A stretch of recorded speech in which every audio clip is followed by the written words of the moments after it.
ফেব্রুয়ারি ১৩ তারিখ থেকে মার্চ মাসের ১৫ তারিখ পর্যন্ত সূর্যদেব কিন্তু শনিদেবের রাশি কুম্ভ রাশিতে আসবে।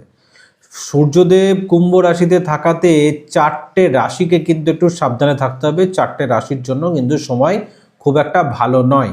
আর এই চার রাশির কথাও বলবো, তার সঙ্গে এই চার রাশির কি সাবধানতা অবলম্বন করতে হবে সেটাও বলবো। কিভাবে আপনি এই সময়টাকে পার করবেন, কি উপায় করবেন সেটাও কিন্তু আমি বলে দেবো। তো প্রথম কথা হচ্ছে যে সূর্যদেব কুম্ভ রাশিতে থাকাকালীন যে চার রাশিকে সাবধানে থাকতে হবে, সেটা প্রথম রাশি হচ্ছে কিন্তু কর্কট রাশি।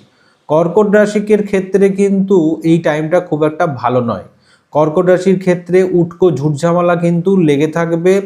মানে আপনি যতটা পারবেন কথা কম বলা আপনার জন্য এই টাইমে ভালো।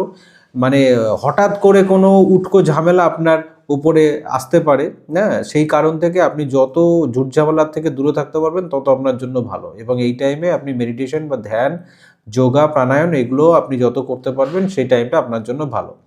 আর দ্বিতীয় রাশি হচ্ছে মিথুন রাশি। মিথুন রাশিরও কিন্তু সময়টা খুব একটা ভালো না। মিথুন রাশির ক্ষেত্রে যেটা বুঝতে হবে আপনাকে, যে বছরের প্রথম সূর্যগ্রহণও কিন্তু ১৭ তারিখে লাগছে। আর এই দিন যদি আপনি কোনো গুপ্ত দান করতে পারেন, কাউকে কিছু না বলে যদি কিছু দান করে আসতে পারেন, তাহলে কিন্তু এই সময়টা কিন্তু আপনার ততটাও খারাপ যাবে না। খারাপ সময়টা কিন্তু পার হয়ে যাবে। আর ৩ নম্বর রাশি হচ্ছে সিংহ রাশি। সিংহ রাশির ক্ষেত্রেও কিন্তু একটা জিনিস দেখতে হবে, যদি আপনাদের পার্টনারশিপে কোনো ব্যবসা থাকে সেই জায়গায় সমস্যা তৈরি হবে। সেখান থেকে ঝুটঝামেলা বাড়তে পারে এবং হাসব্যান্ড ওয়াইফের মধ্যেও কিন্তু সমস্যা বাড়তে পারে। তো সিংহ রাশির যারা আছো তাদের ক্ষেত্রে একটা কথা বলবো, বাড়িতে যদি কোনো খারাপ ইলেকট্রনিক জিনিস থাকে, যেটা অনেক দিন ধরে পড়ে আছে বাড়িতে, সেটাকে কিন্তু বাড়ি থেকে বাইরে বের করে দাও বা ফেলে দাও।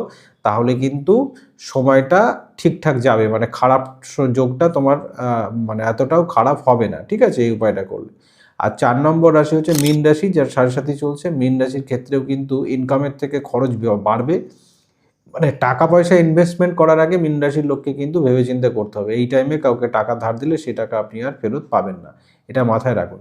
তাই ইনভেস্টমেন্ট করার আগে একবার ছেড়ে ১০ বার ভাবুন, তাহলে এই সময়টা কিন্তু আপনাদের জন্য পার হয়ে যাবে। কোনো অসুবিধা হবে না।